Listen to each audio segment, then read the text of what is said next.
Baik, selamat pagi, salam sejahtera buat kita semua. Hari ini kita akan kuliah manajemen data di pertemuan ke-12 dan 13. Kita gabung bicara tentang UJT dan uji Mann-Whitney. Ya, saya buat UJT dan uji Mann-Whitney. Setelah sebelumnya kita kuliah mengenai analisis univariat, normalitas data, kemudian uji validitas dan reliabilitas. Yang saya asumsikan Anda sudah pahamlah terkait dengan itu. Silakan buka SPSS Anda dan buka data ASI yang sudah saya kirim sebelumnya. Kita akan menggunakan data itu karena beberapa variabel yang ada di data tersebut layak untuk kita lakukan uji. Namun sebelum kita gunakan langkah-langkahnya bagaimana, saya jelaskan dulu kenapa sih uji T ini penting dan uji T itu ada berapa. Ya. Uji T, jadi kalau Anda melihat tabel ini, seperti yang saya sering bilang, tabel ini adalah tabel sakti untuk menentukan apaan uji yang akan Anda pakai. Pertama, Anda kenali dulu skala data Anda, ya, skala data nominal, ordinal, interval, rasio. Setelah Anda tahu skala data Anda tentukan apa sebenarnya tujuan penelitian Anda. Hipotesis Anda itu apa? Untuk membandingkankah, atau untuk mencari perbedaan, atau untuk mencari korelasi. Ya, ini memang khusus untuk bivariat. Ya. Kebanyakan bivariat. Ada lagi untuk pengaruh sebenarnya. Pengaruh tidak sampai ke sini kolomnya, regresi. Jadi ini tampil sederhana biasa dikuliahkan di S1. Kita ini, hari ini itu adalah letaknya yang kuning ini, yang saya tandai 2. Berarti kita nanti akan mempunyai data yang interval dan rasio di master data kita, dan kita mencari tahu komparatif. Komparatif itu perbedaan. Perbedaan itu ada yang berpasangan, ada yang tidak berpasangan. Oke. Berpasangan itu mudahnya adalah data diambil dari satu orang, satu kelompok orang, namun dilakukan pengambilan data sebelum dan sesudah. Sebelum penyuluhan dan sesudah penyuluhan. Orangnya sama. Misalnya, pengetahuan remaja SMP tentang kesehatan reproduksi antara sebelum dilakukan penyuluhan dan sesudah dilakukan penyuluhan. Itu kan beda biasanya pengetahuannya. Asumsi peneliti sebelum dilakukan penyuluhan ini pada nggak tahu nih anak-anak remaja SMP nih. Tapi setelah kita suluh, ada nggak meningkat penyuluhannya? Skor pengetahuannya meningkat nggak? Nah, skor pengetahuan itu data interval. Ya, yang kata-kata skor, skor pengetahuan, skor komunikasi, skor IQ, skor kecemasan, itu semuanya data interval. Gitu ya. Nah, kalau data tidak berpasangan, nah, bedakan ya, data tidak berpasangan adalah dua kelompok yang berbeda. Misalnya, mencari tahu perbedaan skor pengetahuan antara remaja putra dengan remaja putri. Siapa yang paling tahu berkaitan dengan remaja kesehatan reproduksi? Bisa dipahami perbedaannya? Bisa nggak dibedakan? Ya, jadi dia ada dua kelompok, ada dua orang, ada dua objek, dan dilakukan pengambilan data di masing-masing kelompok A dan kelompok B. Tetapi kalau data berpasangan, kelompoknya cuma satu, tapi dilakukan antara sebelum dan sesudah. Jadi ada perlakuan biasanya. Nah, itu tuh data berpasangan ya. Nah, ini coba Widya Oktaviani sebutkan pada kasus nomor 1 ini berpasangan atau tidak berpasangan?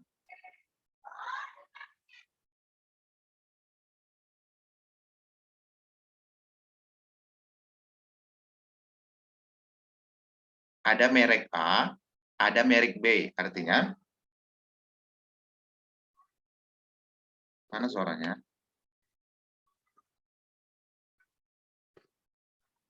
Kita nggak dengar suaranya. Mungkin chat saja kalau nggak ada suaranya, mungkin mic-nya rusak. Nah, Anissa Hasana, untuk yang kasus nomor 2, perbedaan rata-rata kadar kolesterol penduduk desa dengan kota, ini data berpasangan atau tidak berpasangan?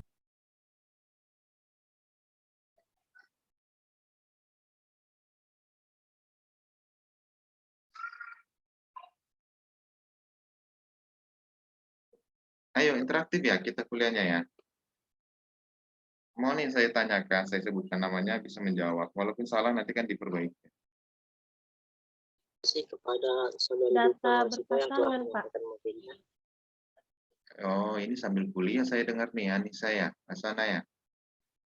Kuliah double ya? Iya, Pak. Nah, gimana nih? Berarti kelas kalian pada kuliah double semua nih ya?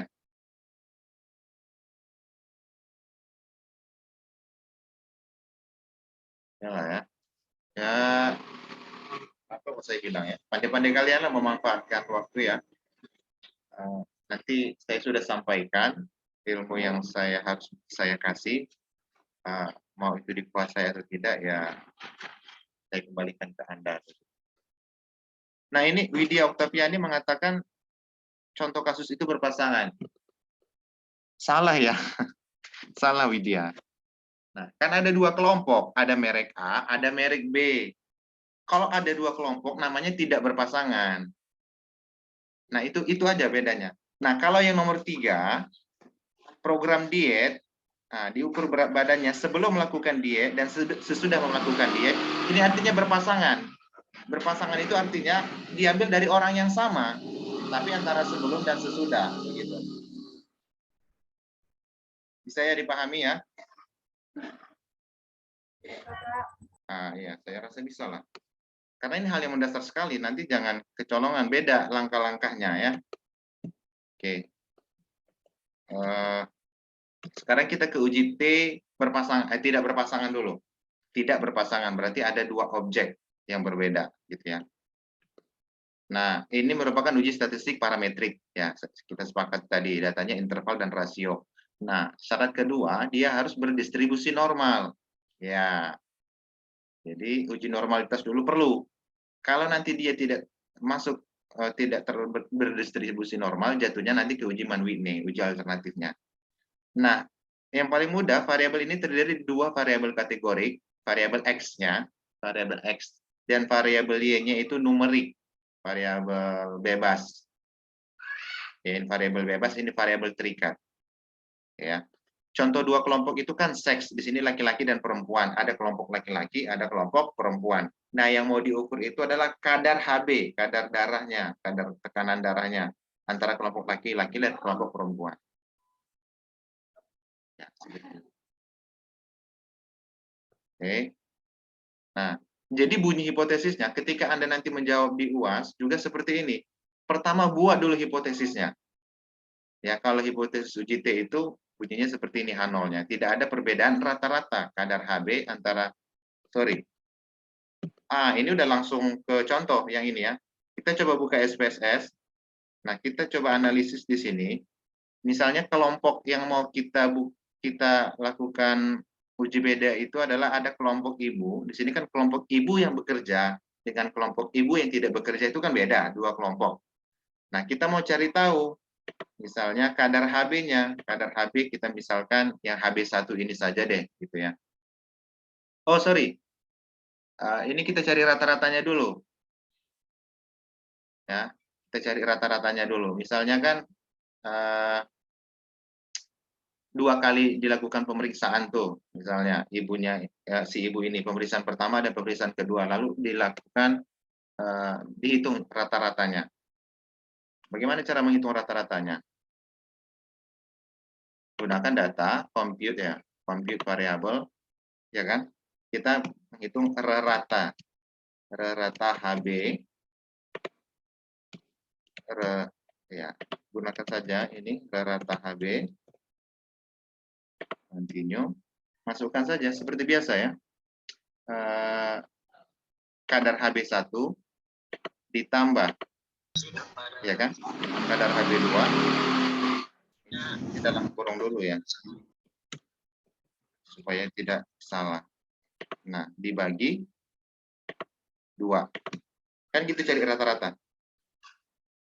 Oke, ini dipraktikkan ya. Nah, misalnya dapat nanti di kolom paling akhir ini rata.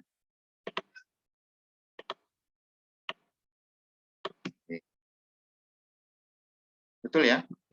10,10 ratanya adalah seperti itu. 10,10 ditambah 11,10 sama dengan bagi 2. Salah ya. Jadi rumus di sini nggak bisa dipakai. Coba kita lihat. Harusnya 11,1 ya.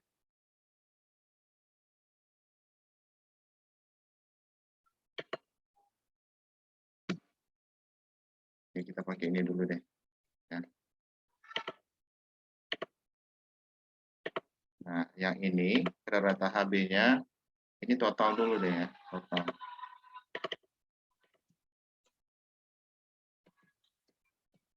Ternyata di SPSS dia agak ribet ya, apanya menghitung, menjumlahkan ini langsung pakai rumus nggak bisa. Jadi totalnya ini aja kita bagi 2, compute lagi. Ini yang ada yang masuk baru masuk enter, tolong di admit ya, biar saya bukan kerjaan saya mengadminnya. Nah, ini baru rata HB. Nanti totalnya ini dibagi 2.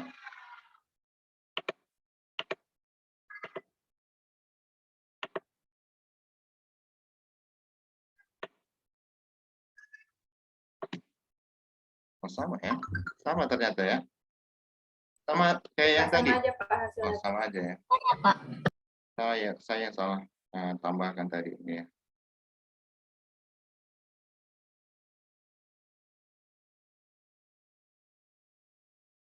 Ya, sama aja. Berarti sama kayak cara yang tadi maupun cara yang pertama. Oke. Nah, ini kan udah dapat. Kita mau bandingin rata ini antara kelompok ibu yang bekerja dengan ibu yang tidak bekerja. Nah, langkah-langkahnya adalah pastikan dulu. Sebenarnya harus kita pastikan dulu apakah data kedua kelompok ini normal. Kan syaratnya tadi harus normal. Oke ya.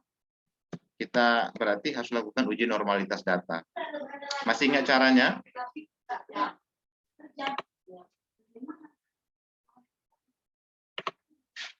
Analyze, descriptive statistik, kemudian explore. Nah, masukkan data tadi yang di bawah rata, ya. Lalu masukkan kelompok ibu, status ibu bekerja, status pekerjaan ibu yang di sini. Jadi kan kita mau lihat normal atau tidak sih data kadar HB antara ibu yang bekerja dengan yang tidak bekerja. Nah, untuk membagi antara dua kelompok tersebut di kolom faktor list. Ya. Kemudian klik plot, kemudian normality plot with test. Gitu. Lalu klik OK saja. Nah, ditunggu dia masih loading. Nah, ketahuan di sini N kita 25. Ingat ya, kolom uji normalitas data itu ada 2. Kalau N-nya kurang dari 25, kita fokus ke Shapiro-Wilk. Shapiro-Wilk. Nah, bagaimana setelah Anda lihat hasilnya? Suci Rahmadani Lingga. Pak. Nah, dari kolom Shapiro-Wilk ini, datanya normal atau tidak? Bentar, Pak. Tidak, Pak. Salah kan? Apa kemarin uji normalitas data itu? P-nya, p-value-nya harus di atas 0,35. Harus di atas 0,05 kan? 0,05. Nah, di atas 0,05 ini tentu di atas 0,05. Artinya data yang kita punya normal. Karena data kita berdistribusi normal, maka layaklah dia untuk dilanjutkan ke uji T independen. Begitu ya. Kan ini kelompok rata ibu yang bekerja segini dapat p-value-nya. Rata HB yang tidak bekerja segini HB-nya. Jadi dua-duanya ini berdistribusi normal.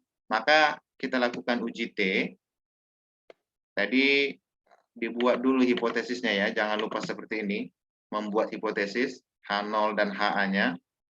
Lalu Anda uji normalitas data dulu. Nah, ini kurang lengkap berarti PPT yang saya buat ya.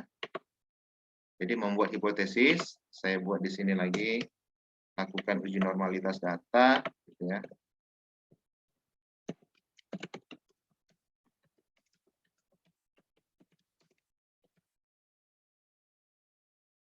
Lalu yang di bawahnya ini baru langkah-langkah uji T yang di bawahnya.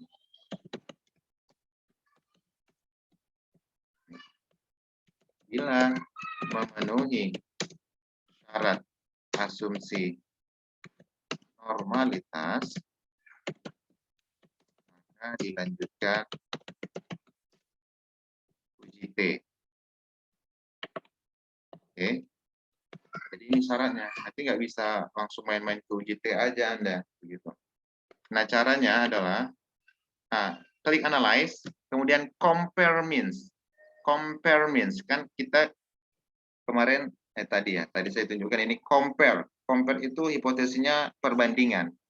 Membandingkan rata-rata.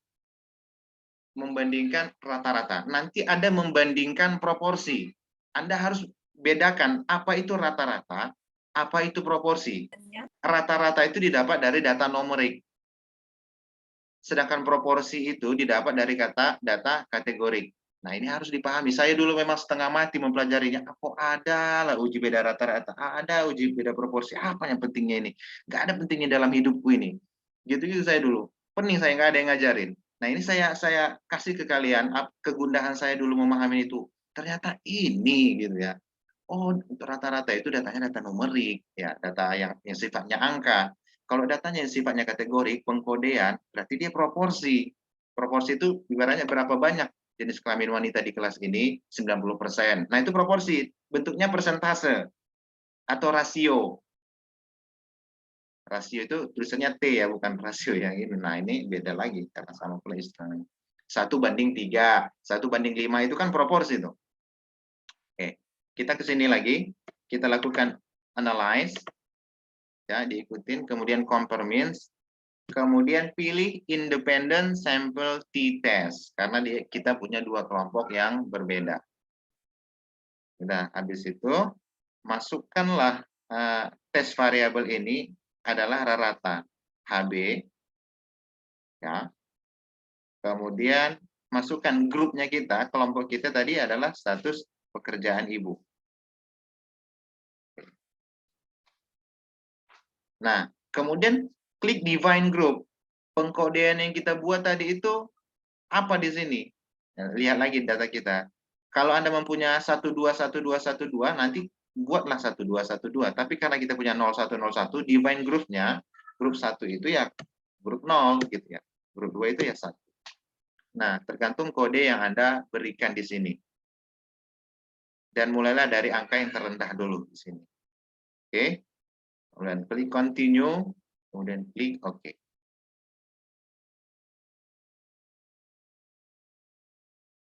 Oke, ini diabaikan saja plot-plot ini. Anda fokus ke tabel t-test yang di bawah. Bagaimana cara membacanya? Membaca tabel yang pertama, ini Anda copy, Anda paste di Word gitu ya. Copy. Oke.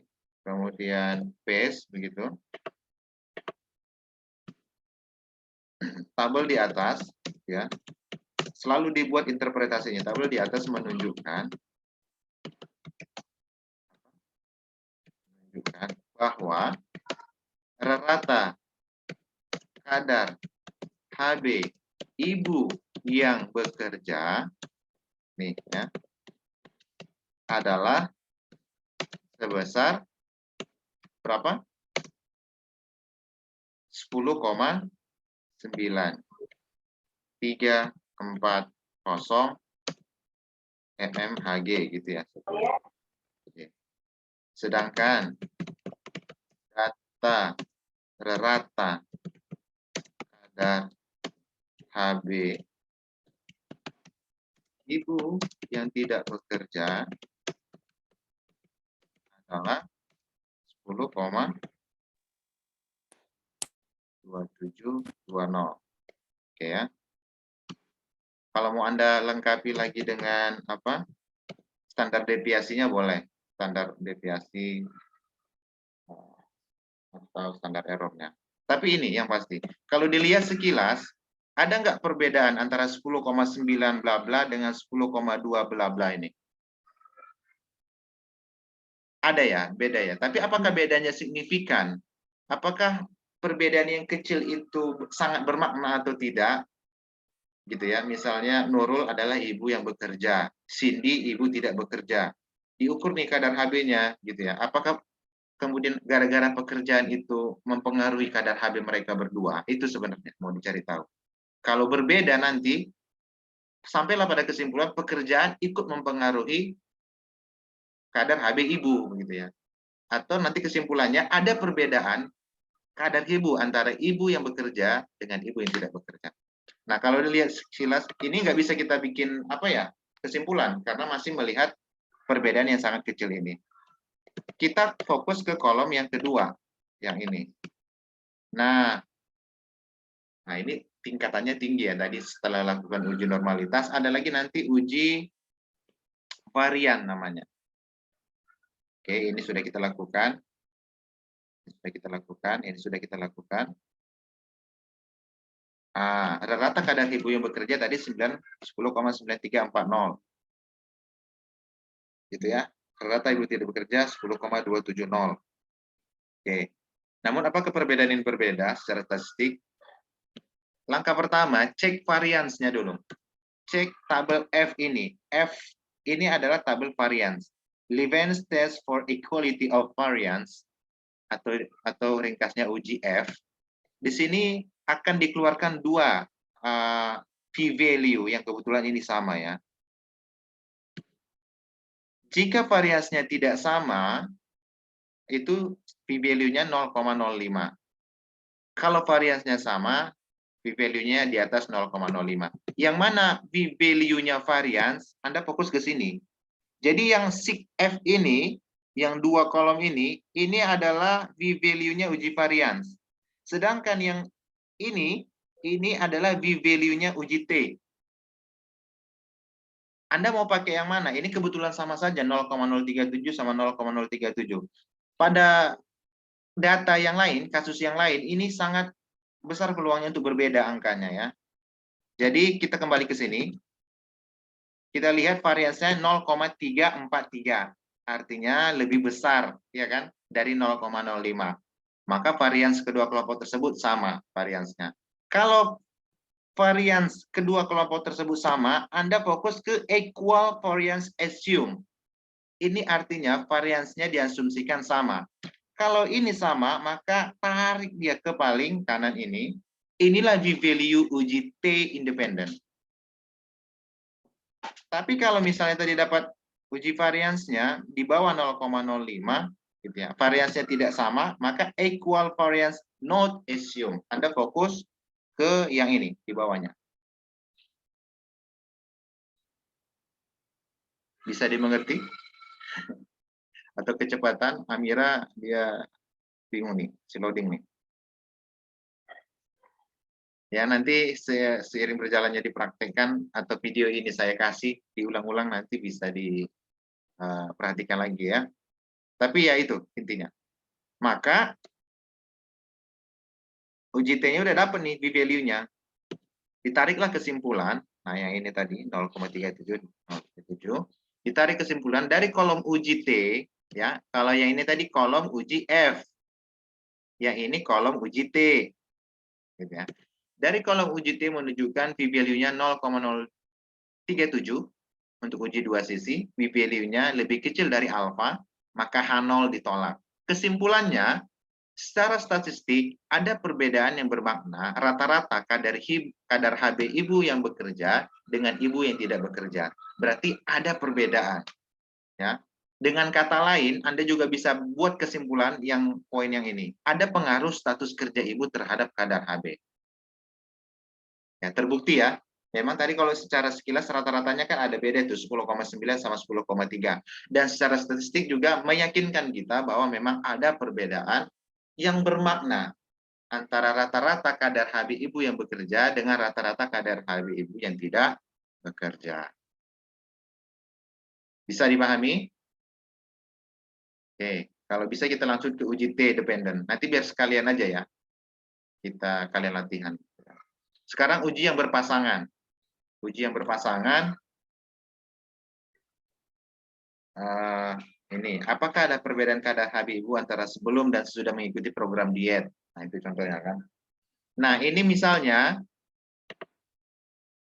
kita asumsikan HB1 ini adalah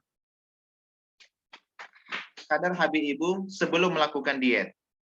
Sedangkan HB2 ini adalah ibu setelah melakukan diet. Dicari tahu, setelah melakukan diet aku berbeda nggak sih kadar HB ku gitu ya? Atau sama aja antara sebelum dan sesudah diet. Nah, ini juga sama kayak sebelumnya. Lakukan dulu uji normalitas data, ya. Analyze, descriptive statistik, kemudian explore, ya, ini riset, kemudian kadar HB-nya masukkan ke sini dan dua-duanya ya. Ini kadar HB pengukuran pertama, artinya sebelum diet, sedangkan ini adalah kadar HB pengukuran kedua. Ya, faktor listnya tidak perlu lagi, karena ini kan dua kelompok yang berbeda. Sorry, orang yang sama maksud saya. Ini orang yang sama. Maka klik plot, normality plot with test, kemudian klik OK. Nah, ini N-nya 50 masing-masing. Berarti Anda bisa fokus ke kolom Kolmogorov Smirnov. Mana? Lewatan.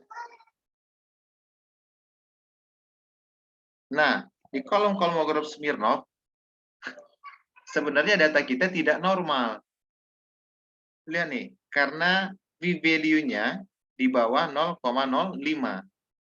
Nggak normal data kita. Kalau tidak normal, tidak bisa dilanjutkan dengan uji T berpasangan. Ya, idealnya tidak bisa. Tapi kita paksakan aja, ini sebagai contoh Anda, katakanlah ini sebenarnya normal gitu ya. Sebagai contoh saja, kita bisa lanjutkan ke uji T. Nanti akan di soal ujian, itu akan saya kasih datanya berpengaruh ini, uji normalitas data ini ya. Nah, caranya adalah sama, klik analyze, klik compare means, dan klik pair sample test. Bedanya itu sebaris aja nih mereka. Kalian praktekkan nggak di sana ya? Atau kalian ngerjain yang lain?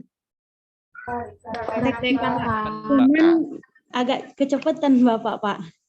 Oh iya, sudah sampai mana cepatnya yang bisa diikuti? Biar saya pelankan.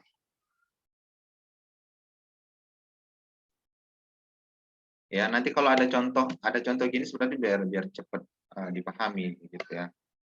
Oke ya, kita klik analyze, compare means, kemudian pilih pair, sampel berpasangan, pair.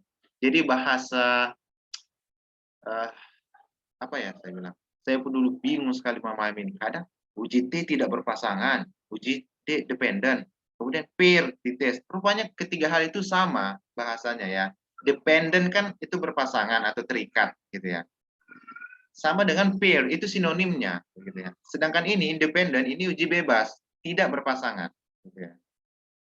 Ya, pilih sampai pair dites. Nah, ini paling mudah, tinggal masukkan saja kadar HB pengukuran sebelum diet, kadar HB setelah diet ke kanan. Mudah. Nah, cara membacanya juga sama. Lihat ini kadar HB pertama sebelum dia diet itu 10,3, sedangkan kadar HB setelah diet itu 10,8. Ya, kadar HB-nya. Kemudian kita lihat di sini nggak perlu uji F varian yang tadi, dia cuma muncul satu baris saja, dan Anda fokus ke uji sigtoile ini paling kanan, dan p-value-nya adalah 0,01, artinya di bawah alfa, yang disimpulkan bahwa ada perbedaan kadar HB, ada perbedaan rata kadar HB ibu sebelum diet dan sesudah diet. Artinya diet mempengaruhi kadar HB ibu. Oke. Nah, ini kan karena kita paksakan sebenarnya. Kalau tadi uji normalitas dia nggak bisa dipenuhi gitu ya. nggak boleh sebenarnya dipaksakan ke uji T berpasangan karena tidak memenuhi syarat uji normalitas tadi.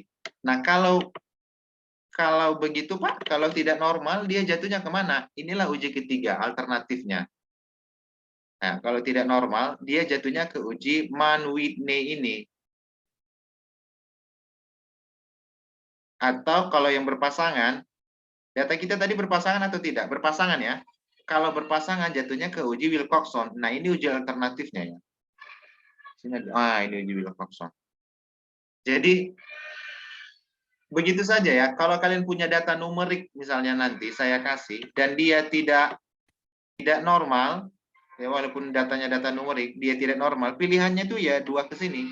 Kalau nggak uji Mann-Whitney ya uji Wilcoxon. Data kita tadi data dia diet ibu ya, kadar HB ibu sebelum dan sesudah diet, artinya datanya berpasangan. Kalau data berpasangan berarti karena tidak normal juga jatuhnya ke uji Wilcoxon. Uji Wilcoxon ini prosedurnya adalah klik analyze, kemudian non parametrik ya, kita coba aja. Ini data kita yang tidak normal tadi. Kita pakai sekarang uji Wilcoxon karena itu yang paling ideal ya, analyze, kemudian non parametric test, kemudian klik legacy dialog, kemudian sorry ini beda ya, agak beda dengan yang ini. Non parametric, dua related sample, oh iya betul. Analyze, kemudian non parametric, kemudian related sample gitu ya. Di bawahnya ini dua related sample, ini maksud saya. Ya. Jadi ini uji alternatif dari tadi compare means dengan peer t-test. Ini kalau tadi awalnya normal, kita pakai yang ini. Tapi kalau tidak normal, kita terpaksa lakukan uji yang satu lagi, pilihannya non-parametric t-test, legacy dialog, kemudian related sample. Nah ini pun sama, uji Wilcoxon, dan tinggal masukkan saja ke kanan. Kemudian klik OK. Nah, di sini dapatnya juga 0,01, artinya memang ada perbedaan kadar HB ibu antara sebelum diet dan sesudah diet.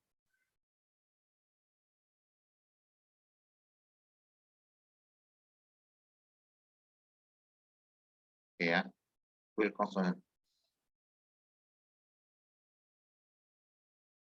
Kadar HB ibu pengukuran kedua ini ternyata lebih kecil. Yang ini positif range. Oh ya, ini ada ekornya. Jadi terdapat 3 orang. Ini 3 orang yang HB pertama sama HB keduanya ketika dia diet ya sama aja, gitu ya. Namun terdapat 16 orang yang kadar HB keduanya itu lebih kecil. Jadi setelah diet, kadar HB-nya itu lebih kecil, gitu ya, daripada HB yang pertama. Sedangkan 31 orang lainnya ternyata sebagian besar itu kadar HB pengukuran keduanya itu lebih besar setelah dia diet dibanding kadar HB pengukuran pertama atau sebelum diet. Nah, ini alternatifnya. Oke. Sampai sini ada yang ingin ditanyakan?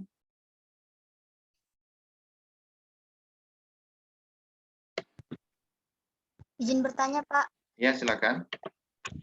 Jadi tadi kan kita sudah melakukan uji normalitas. Itu berpengaruh nggak, Pak? Dia itu normal apa enggaknya? Sangat berpengaruh. Nah, saya contohkan mana diagramnya. Sangat berpengaruh. Biasanya saya tunjukkan di uji korelasi.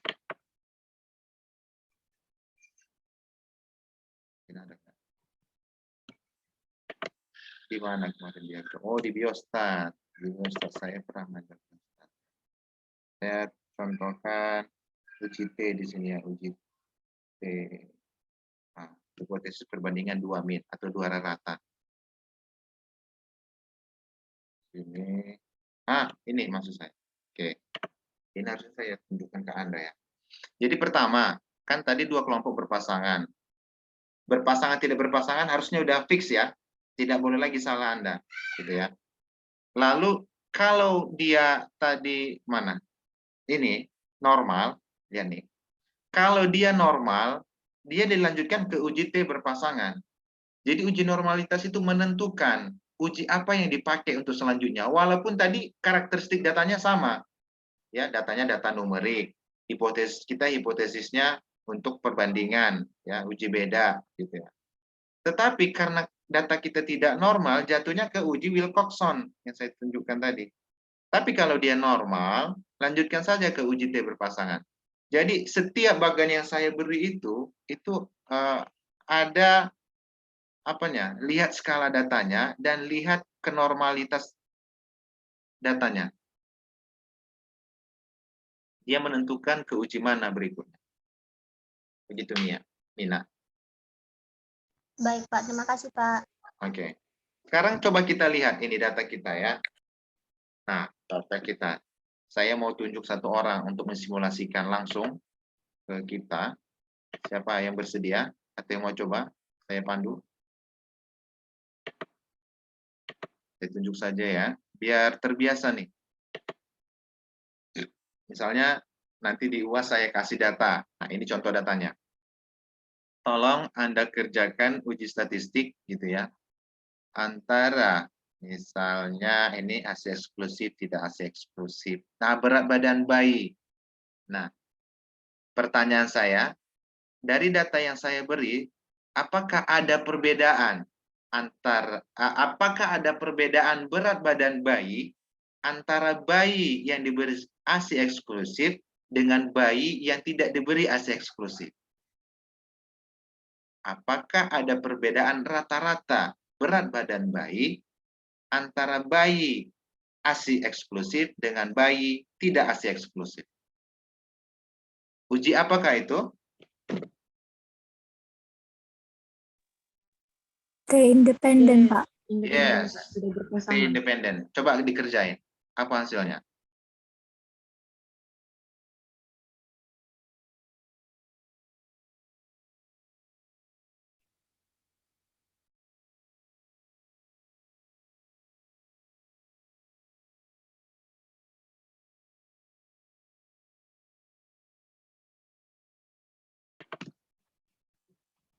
Oke, tadi sudah dikerjakan oleh Putri Kartika dan ternyata setelah dilakukan uji normalitas data ada satu variabel yang tidak normal, maka tidak mungkin dilakukan uji T independen. Kita lakukan uji alternatifnya yaitu uji Mann-Whitney dan setelah dicari tahu tadi bahwa p-value-nya di atas alfa 0,05 yang disimpulkan bahwa tidak ada perbedaan rata-rata berat badan bayi antara bayi yang ASI eksklusif dengan bayi yang tidak ASI eksklusif. Oke, tadi tidak terekam dalam record ini bagaimana cara melakukan Mann-Whitney. Saya akan lakukan ulang ya untuk video ini. Caranya adalah tadi analyze, kemudian Anda lakukan non-formative test, kemudian ke kolom baris legasi dialog, pilih 2 independent samples, kemudian Anda masukkan berat badan bayi, dan di groupingnya adalah status manusia. Ini berat badan ibu salah ya, berat badan bayi. Nah, pastikan kalau Mann-Whitney-nya terchecklist, kemudian di define ini sesuaikan dengan kode yang Anda beri di master data Anda, lalu klik OK, dan Anda soroti tabel yang paling akhir, bisa diketahui p-value-nya 0,459 di atas alfa. Yang artinya tadi, seperti saya sebutkan, tidak ada perbedaan berat badan bayi antara bayi yang ASI eksklusif maupun tidak ASI eksklusif. Nah, setelah ini, saya beri Anda data yang saya bagikan di grup. Silakan dibuka ya. Oke. Ini IMT. IMT itu adalah indeks massa tubuh. Katakanlah ini indeks massa tubuh sebelum diet juga ya, dan setelah diet gitu ya. Atau IMT tubuh setelah mengenal dia dan sebelum mengenal dia, begitu ya. Bisa lah. Biar kekalian banget gitu ya. Kalian pun bisa mengukur umpamanya skor kecemasan. Skor kecemasan antara ada dirinya dengan tidak ada dirinya. Nah, itu perbandingan antara data berpasangan begitu ya. Orangnya sama, tetapi keadaannya yang berbeda. Itu data berpasangan. Lebih mudah aja. Ya. Nah, coba seseorang, anyone, dari di antara kalian yang bisa menghitung ini sampai ke akhir, apa bunyi kesimpulannya? Silakan. Apa bunyi H0-nya di sini, Raihan, Laila?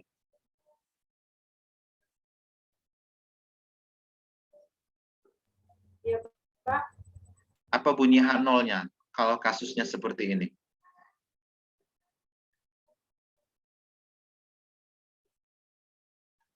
Ini pre-test dan post-test. Ini pre sebelum, post sesudah. Katakanlah ini sebelum penyuluhan, begitu ya. Nah, ini sudah penyuluhan.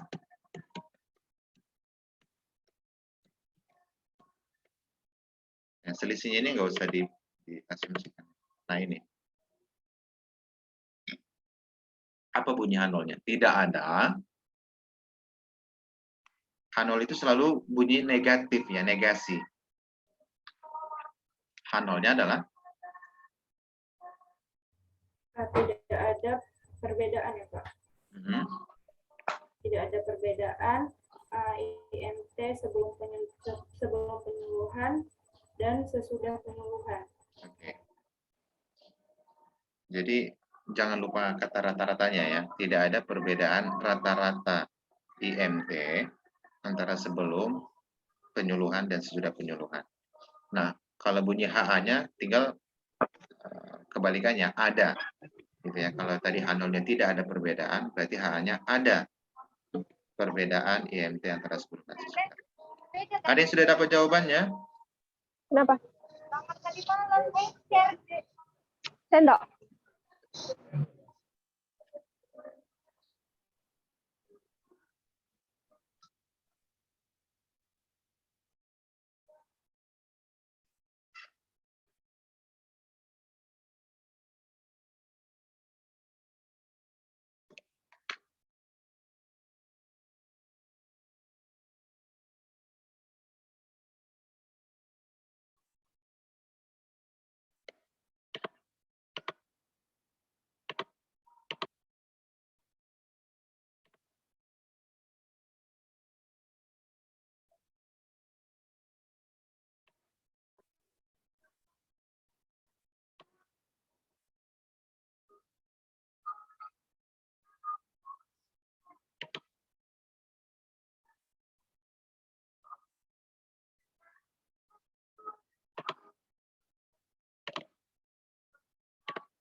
Saya sudah siap.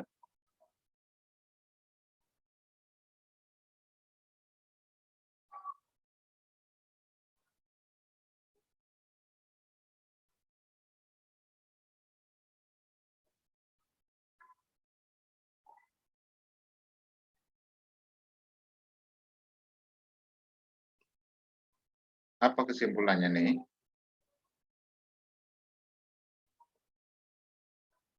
Pertama, setelah dilakukan uji normalitas, ya, N-nya tadi ada 50, ya, di kolom-kolom menggorok, dia di atas 0,05, ini kan di atas 0,05, artinya normal datanya. Karena data berdistribusi normal, maka layak dilanjutkan ke uji T berpasangan. Ya.